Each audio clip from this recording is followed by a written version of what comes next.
Alors maintenant, on va faire l'exercice numéro 10. Dans l'exercice numéro 10, on me dit un baromètre simple à mercure indique 742 mm de mercure. Calculez la valeur de la pression atmosphérique. La densité du mercure est de 13,59.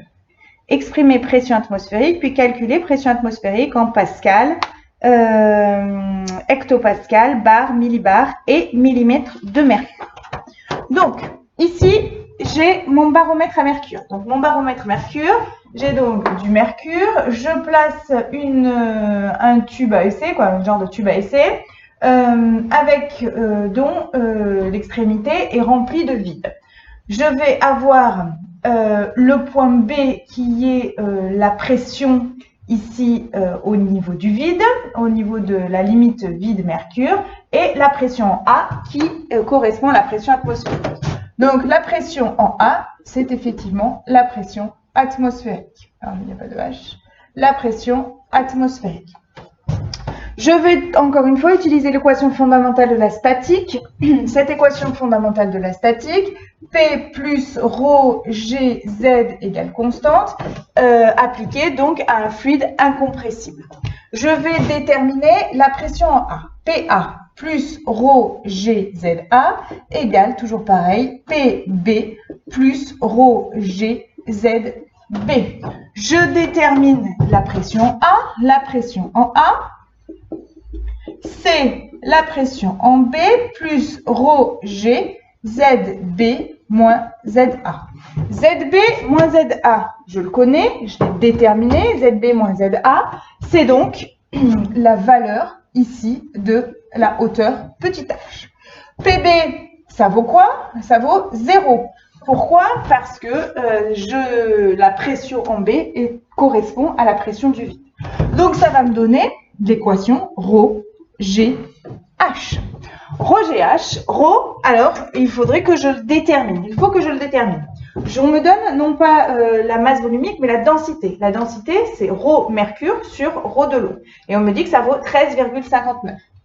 Si je veux déterminer la masse volumique, il va falloir que je multiplie la densité par rho de l'eau, ce qui va me donner 13,59 fois rho de l'eau, donc c'est 1000.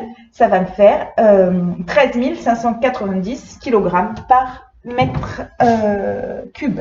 Donc, je vais avoir ρ, on a dit, c'est 13 590, on vient de le calculer. G, on me le donne 9,81. Et H, on me le donne 742, donc c'est des millimètres que je mets en mètres, 10 moins 3. Je vais obtenir donc combien?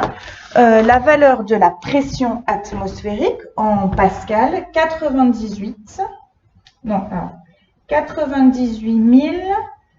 921 pascal. Si je prends tout ça, si j'exprime en bar, 1, 2, 3, 4, 5, ça me fait 0,989 bar. Ok, je peux également exprimer ça en hectopascal. Donc, ça va me faire 989 hectopascal. Et un hectopascal correspond à 1 millibar, à savoir donc 989 millibars. Voilà en ce qui concerne la première question. La deuxième question, on me dit quoi? Déterminer la hauteur obtenue en remplaçant le mercure par de l'eau. Donc, si je remplace le mercure par de l'eau, donc je vais effacer le tableau. Si je remplace le mercure par de l'eau, et bien mon équation fondamentale de la statique est toujours égale à la même chose. Donc, PA égale donc ρ GH, que va devenir donc effectivement la hauteur. Alors, on peut se poser la question sur la pression. Est-ce que la pression atmosphérique a changé? Est-ce que PA a changé?